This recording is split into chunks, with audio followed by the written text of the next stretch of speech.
За сайн байцгаана уу хүүхдүүд. Бид 11 дугаар ангийн физикийн хичээлээр өнөөдөр цахилгаан орон түүнийг хэрхэн дүрслэгдэх талаар судлах болно. За ингээд бид энэ хичээлийг судлахын тулд өмнө нь үзсэн физикийнхаа хичээлийг эргэн саная. За асуулт. 1 кг масстай зис данхны бүх электроны 1.1%-ийг суглан авсан гэвэл данх ямар цэнэгтэй болох вэ? Цэнэгийн хэмжээг тооцоол гэсэн юм асуулт байна. За энэ асуултыг бид өмнөх хичээлээ үндэслэн хариулах болно. За үүнийг хариулахын тулд эхлээд зис данх маань бодисоос бүрдэнэ. Бодис нь бол мэдээж зисний молекул, зисийн атомоос бүрдэнэ. Зисийн атом молекулын тухай бид химийн хичээл дээр судалсан байдаг. Зис маань Менделеевийн үйлдвэрлэх системийн 29 дэх элемент купрум 63546 гэсэн харьцангуй атом мастай байдаг.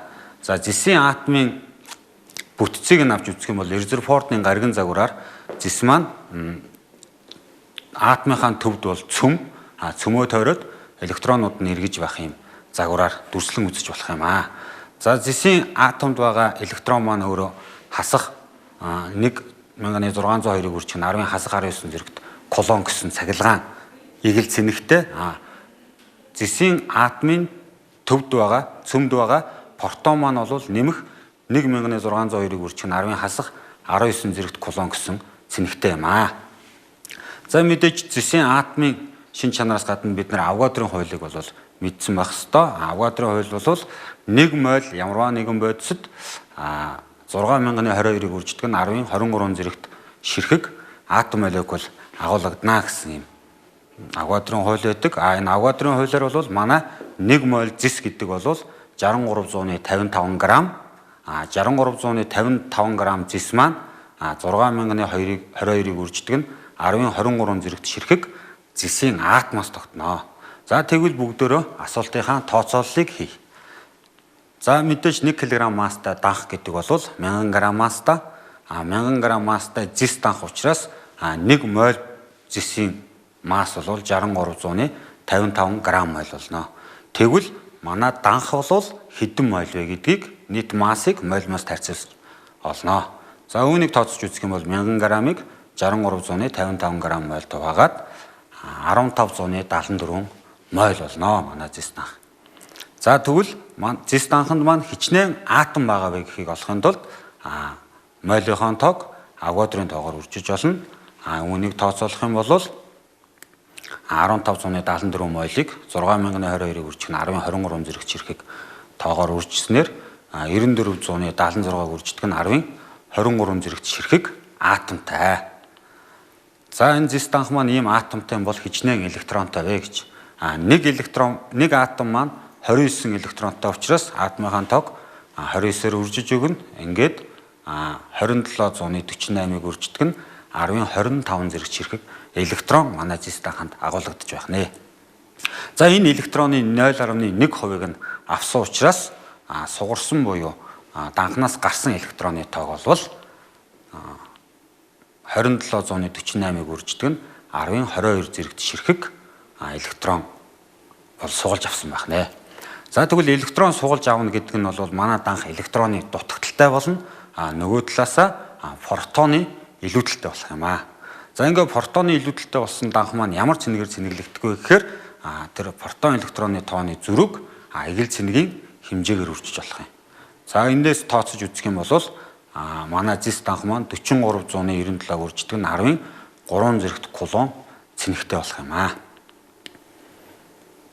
За ингээд асуултын маань хариулт бол данх маань эргээр цэнэглэгдэжээ. Цэнэгийн хэмжээ нь бол 4397 үржих нь 10-ын 3 зэрэгт кулон юм аа. За энэгээр бид бүхэн өмнөх хичээлийнхаа үздсэн зүйлүүдийг эргэн саналаа. За бид бүгд саяны дасгалаас биеийн бүтэц түүнд агуулгадж буй цэнэгийн тухай ойлголтыг бол сэргэн саналаа. Одоо тэгвэл багшийн гарт хов саваа, шилэн саваа байна. Хов саваа маань ч гэсэн бас л электрон, протон, нейтроноос, шилэн саваа маань ч гэсэн электрон, протон, нейтроноос бүрднэ. За бид нарт тугалгаар хийсэн бортог байна. Одоо бортгондоо бүгдөө цэнэглэгдсэн биесийн шин чанарын тухай судлах юм. За тэгэхээр хов саваа маань одоо бол цахилгааны хувьд саармаг буюу электрон, протоны тоон тэнцүү байгаа. манай бортог ч гэсэн цахилгааны хувьд саармаг байгаа. Энэ хоёрыг ойртуулж сонирхъя. Энд ямар нэгэн харилцан үйлчлэл үзүүлэхгүй. Шилэн саваа маань ямар нэгэн харилцан үйлчлэл үзүүлэхгүй. Тэгвэл одоо бүгдээрээ хов савааныхаа электрон протоны тоогийн зөрөө гарах буюу цэнэглэе. Хов саваагаа бид нар ноосоор үрснээр хов саваа маань цэнэгтэй болох гэсэн. Цэнэгтэй болсон бие ямар шинж чанар үзүүлэх вэ гэж. За цэнэгтэй болсон бие маань бортхыг татж байна. Энд манай сурагчдын маань нэг эргэлзээд байдаг асуудал нь болохоор бортго маань цэнэггүй, хов саваа маань цэнэгтэй байсан. Тэгвэл цэнэгтэй цэнэггүй зүйл таталцаад байна уу гэж. Гэтэл бортго маань бас л электрон, протон, нейтроноос тогтж байгаа бөгөөд энэ дотор байгаа нэмэх хасах цэнэгүүд туулширч таталцаж байгаамаа. Энэ дээрээс ямар дүгнэлтэнд хүрж байна вэ гэхээр цахилгаанцсан бие хөнгөн зүйлийг өөртөө татах чадвартай маа гэсэн дүгнэлт хүрч. Гэтэл цэнэглэлээ. Хов саваагаа бид бүхэн цэнэглэлээ. Цэнэглэсэн хов саваа маань ямар цэнэгтэй болж вэ гэж. Тэгэхээр цэнэглэсэн хэмжээ нь хэдий, ямар цэнэгтэй болсон, эерэг юм уу, сөрөг юм уу гэдэг энэ асуултыг хариулахын тулд бид нарт багаж байдаг бөгөөд үүнийг электроскоп буюу электрометр гэж нэрлэж байгаа. Электрометр нь болохоор цэнэглэгдсэн биеийн цэнэгийн хэмжээг заадаг байгаа. Жишээ нь энэ электрометр дээр бол одоо цэнэглэгдсэн хэмжээг зааж тэнд заалтал хөдөлж байна. Энэ электрометрийн хувьд аваад үзвэл бас ингэ цэнэглэгдсэнийг илэрхийлж ингэж зааж байна. Гэтэл энэ бүх электрометрүүд маань зөвхөн цэнэглэгдсэн хэсгийг л заадаг. Жишээ нь шил савааг торгоор үрээ. Шил савааг торгоор үрэхэд мөн цэнэглэгдэнэ. Цэнэглэгдсэн шил саваа маань бас л электрометр бол ингээд цэнэглэгдэжээ гэдгийг л заа. Гэтэл яг эергээр цэнэглэгдэж үү, сөргөөр цэнэглэгдэж үү гэдгийг мэдхийн тулд бид нарт тоон электрометр байна. За тоон электрометрийн тусламжтайгаар бид нар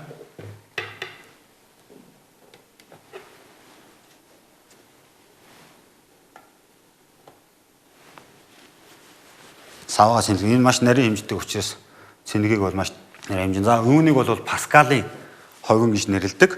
Гадна талын энэ металл тор нь бол гадны нөлөөллийг хааж өгдөг. Дотор талын металл тор цахилгаан цэнэгийн хэмжээг илэрхийлнэ. За хов саваа ноосоор үрээд энэ ямар цэнэгтэй болсныг тоо электрометрээр хэмжиж үзье. За тоо электрометрийн маань заалт бол хасга руу чиглэж байна. Энэ нь юу хэлжийнэ гэхээр хов саваа маань сөрөг цэнэгтэй маа гэж илэрхийлж байна. За ингэхээр хов савааг ноосоор үрэхэд хов саваа маань электрон авч, ноос маань электроноо алдаж, хов саваа сөргөөр цэнэглэгддэг байна.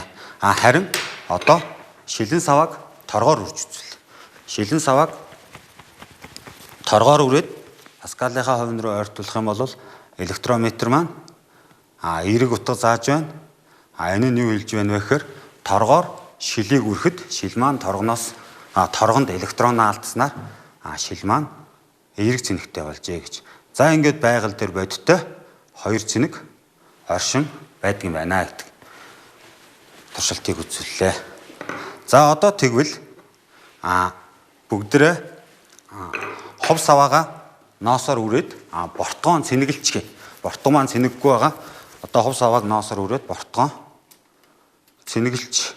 За одоо бортго маань сөрөг цэнэгтэй болсон байна. Тэгвэл дахиад хов саваагаа ноосоор үрээд дахиад сөрөг цэнэгийг үүнд ойртуулъя. За ингээд бортго маань сөрөг цэнэгтэй болсон. Сөрөг цэнэгтэй бортгондоо хов саваагаа ойртуулахад энэ бол түлхэлцэл үзүүлж байна. Түлхэлцэл үзүүлж. Энэ дээрээс хоёр сэрэг цэнэг хоорондоо түлхэлцдэг гэдэг. За хоёрт нь шилэн саваагаа торгоор үрээ. Энэ тохиолдолд бол шилэн саваа маань эерэг цэнэгтэй болсон. Манай бортго бол одоо сөрөг цэнэгтэй байгаа. За одоо энэ дээрээс бид нар нэг дүгнэлтэнд хүрэх хэрэгтэй байгаа. Ямар дүгнэлт вэ гэхээр цэнэглэгдсэн бие цэнэглэгдсэн биетэйгээ харилцан үйлчлэхдээ алс зайнаас харилцуулж байна. Бортго болон хов саваа хоёрын хооронд хоосон орон зай байх. Энэ орон зайнаас харилцан үйлчлээд байна. Тэгвэл бидний өнөөдрийн хичээлийн гол зорилго бол бортго цэнэглэгдэнэ үү, хов саваа цэнэглэгдэнэ үү, данх цэнэглэгдэнэ үү, ямар ч байсан нэг бие цэнэглэгдээ. цэнэглэгдэж буй биеийнхээ хэмжээ хэлбэр дүрсийг тооцооргүй жижигхэн гэж үзвэл нэг юм жижиг цэг цэнэглэгдсэн гэж үзье. Цэнэглэгдсэн цэг маань эргээр цэнэглэгдсэн гэж саная. Тэгвэл эргээр цэнэглэгдсэн цэнгийн эргэн тойронд өвөрмөц орчин бий болох нэ.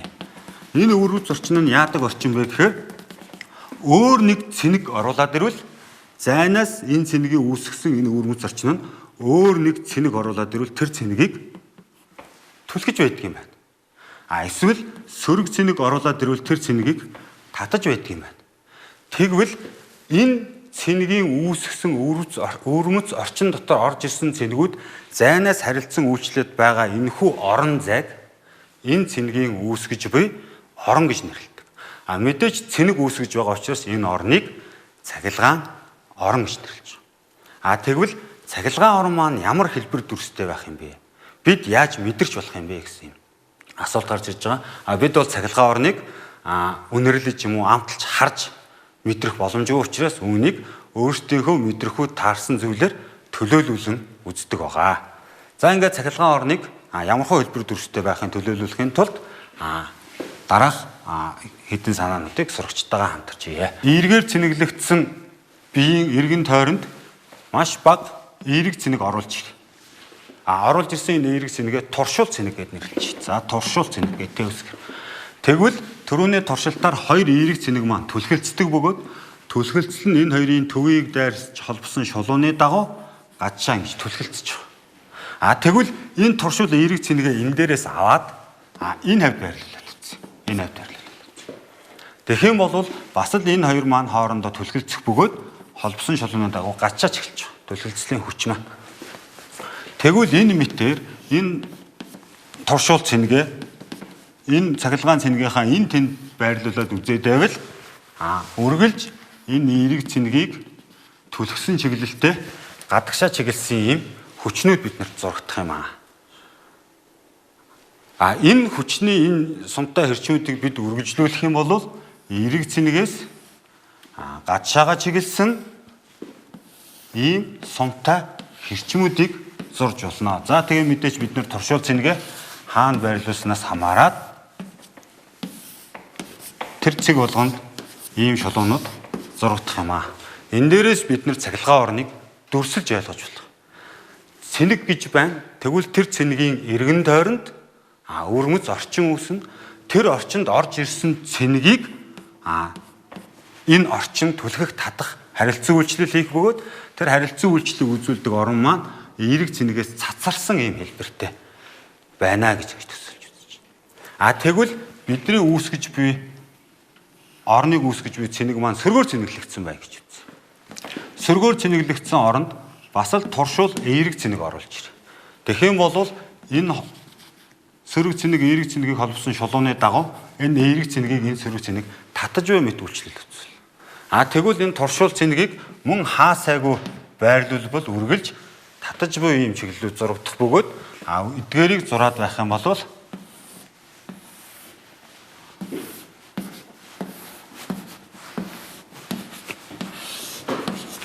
бид ийм хэлбэртэй дүрслэлийг гаргаж авч болох юм аа. Энэ нь бол сөрөг цэнэгийн үүсгэж буй өвөрмөц орчин болох цахилгаан орныг бид нар дүрсэлж буй арга юм аа. За энд цахилгаан орныг дүрсэлж буй арга дээр туршуул цэнэгээ би энэ цэнэгээсээ хол байрлуулад үзвэл харилцан үйлчлэл маань илүү бага, ойртох тусмаа харилцан үйлчлэл маань илүү хүчтэй болж эхэлдэг. Тэгвэл энэ холдох ойртох хэмжээнээс хамаарж байгаа нь манай дүрслэлээр юу харуулж байна вэ гэхээр ойртох тусам бидний энэ шугамуудын хоорондох зай энэ зайг бол ойртох тусмаа багасж өгдөг. Илүү хоорондоо нэгт шигүү болж өгдөг гэсэн. Тэгвэл альва нэг цахилгаан орон маш ийм шигүү зурагдсан байх юм бол бид тэр цахилгаан орныг маш хүчтэй байна. Энэ шугамууд нь хоорондоо зайтай байх юм бол энэ цахилгаан орныг хүч нь сул банч гэдэг юм уу. Иймэрхүү байдлаар цахилгаан орныг бид нар харж үнэрлж сонсож мэдрэхгүй ч гэсэн дүрсээ харж байгаад бас тайлбарлах боломжтой юм аа. Ингээд цахилгаан орныг болвол сумтай хэрчмээр буюу хүчний векторуудээр дүрсэлдэг байна. За гэтэл байгаль дээр ганцхан эерэг, ганцхан сөрөг цэник дангаараа байхгүйгээр эерэг сөрөг цэнэгүүд олонтоо оршин байдаг. Энэ тал дээр цахилгаан орны хэлбэр дүрс маань ямар болох талаар бүгдээрээ сонирхож үзье. За үүнийг сонирхож үзэхэд би цэгэн эерэг цэник аваад үзье. Энэ цэгэн эерэг цэнэгтэй яг залгаад дахиад эерэг цэник, дахиад эерэг цэник гэх мэтчлэн нэг ийм хавтгай байгаа гэж үтээ. Хавтгай. Маш олон эерэг цэнэгүүдээр цэнэглэгдсэн хавтгай. За тойчж үзэх юм бол маш олон цэгэн цэнэгүүд жагссан мэтээр ийм нэмгэн хавтгай байна. Тэгвэл үүний цахилгаан орон ямар ах вэ гэж. Мэдээж энэ туршуул цэнийг оруулаад тавьбал энэ цэнийг түлхэх ёстой. Энэ түлхэлцэж буй хэмжээнүүдийн бүгдийг зурх юм бол цахилгаан орных нь хэлбэр нь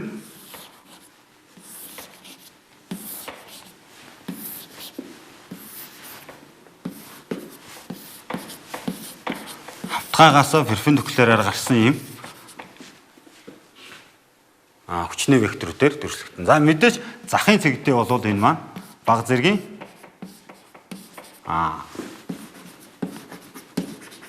өөрчлөлтөд ордог. Тэгээд хүчний векторуудынх нь хэмжээ зайнаас үл хамааран хоорондох зайн тогтмол байгаад байх ийм дүрс зураг ажиглагдаж байвал энэ цахилгаан орныг нэгэн төрлийн цахилгаан орн. Нэгсэндээ хаанч хэмжээ нь ямар байдаг гэсэн үг. Ижил байдаг ийм цахилгаан орон гэж дүрсэлж үзэх нэ. За мөн окторгууд эерэг сөрөг хоёр цэник хамтдаа оршин байвал яах вэ гэж.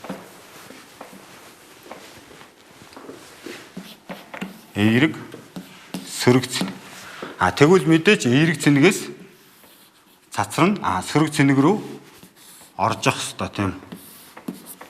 Манай хүчнээ шүү. Тэгвэл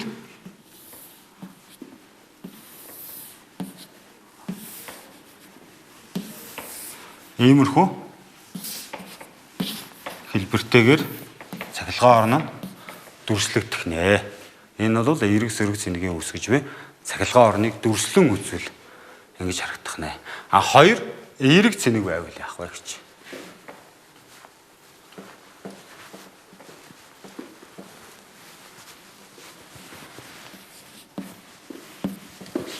Хоёр цэник маань хоёулаа эерэг байвал гэж. Тэгэхээр эерэг цэнэгээс цахилгаан орон гарч явах ёстой. Гэтэл энэ дээрээс ийшээ гарах, энэ дээрээс ийшээ гарах хоорондоо мөргөлдөх гэдэг учраас цахилгаан орныг дүрсэлж буй хүчний энэ шулуунуудыг огтлцохгүй гэж үздэг бөгөөд үүнийг бид нар огтлцуулахаар зурвал энэ дээрээс гарна, энэ дээрээс гарна, энэ хоёр маань яах вэ гэхээр